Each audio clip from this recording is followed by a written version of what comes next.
السلام علیکم ورحمۃ اللہ وبرکاتہ۔ اللہ تعالیٰ نے یہ شیاطین اور جنات کو یہ طاقت اور یہ انہیں اجازت دی ہے کہ وہ انسان میں گھس سکتے ہیں اور اس کے جسم میں شیطان ایسے گردش کر سکتا ہے جیسے خون دوڑتا ہے، اور وہ ہمیں نظر بھی نہیں آتے۔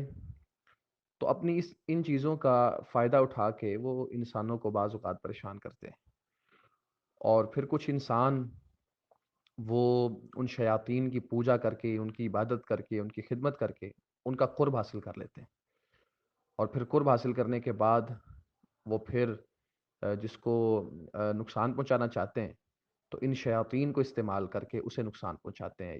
یہ تھوڑی سی جادو کی حقیقت اور تاریخ آپ یوں سمجھ لیں کہ اس طریقے سے جادو اثر انداز ہوتا ہے۔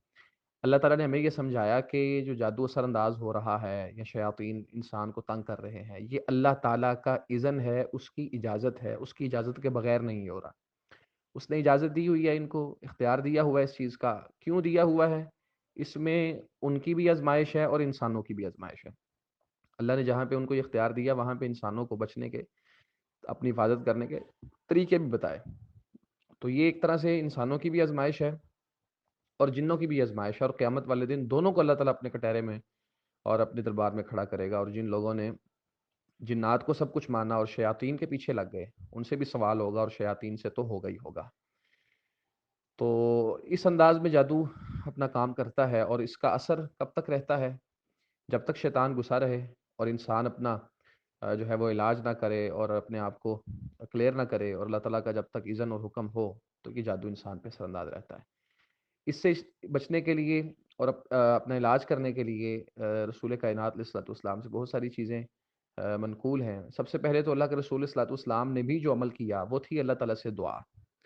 انسان اللہ تعالیٰ سے بہت زیادہ دعا کرے اس حوالے سے۔ دوسری چیز اس میں یہ ہے کہ ہر اس رستے کو بند کریں جو شیطان کے دخول کا ایک ذریعہ اور واسطہ ہے۔ ہر وہ رستہ، مثال کے طور پہ گھر میں بسم اللہ پڑھ کے داخل ہوں، کھانا بسم اللہ پڑھ کے کھائیں، گھر میں زائد بستر نہ ہوں، اور جو ہے وہ موسیقی سے اجتناب ہو، میوزک سے اجتناب ہو، تو صبح فجر کے وقت بیدار ہوا جائے، صبح اٹھ کے ناک کو جھاڑا جائے، رات کو اذکار کر کے سویا جائے۔ تو یہ ہر وہ رستہ بند کیا جائے جو شیطان کے داخلے کا باعث ہے۔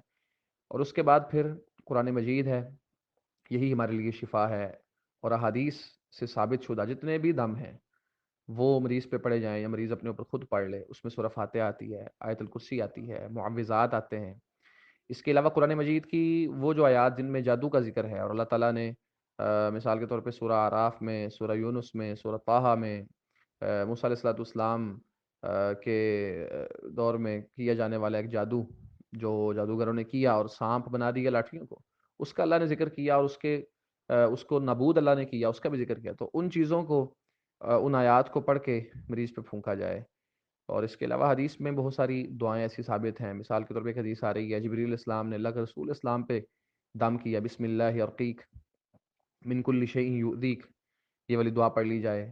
اللہم رب الناس واشف انت الشافی، یہ دعا پڑھ لی جائے۔ لا بأس طہور انشاءاللہ، یہ دعا پڑھ لی جائے۔ اس کے علاوہ اور بہت ساری دعائیں، تو یہ جو مسنون دعائیں ہیں ان کا ذکر اور یہ مریض پہ پڑھی جائیں تو اللہ تعالیٰ انشاءاللہ العزیز مریض کو ضرور شفا یاب فرمائے گا۔ جادو کا علاج جادو کے ذریعے کرنا یا جادو کا علاج کسی بھی غیر شرعی کام سے کرنا حرام ہے، غلط ہے، اور اس کے ذریعے انسان گمراہی میں جائے گا۔ اپنا علاج جو ہے وہ اس طریقے سے وہ نہیں کر سکتا۔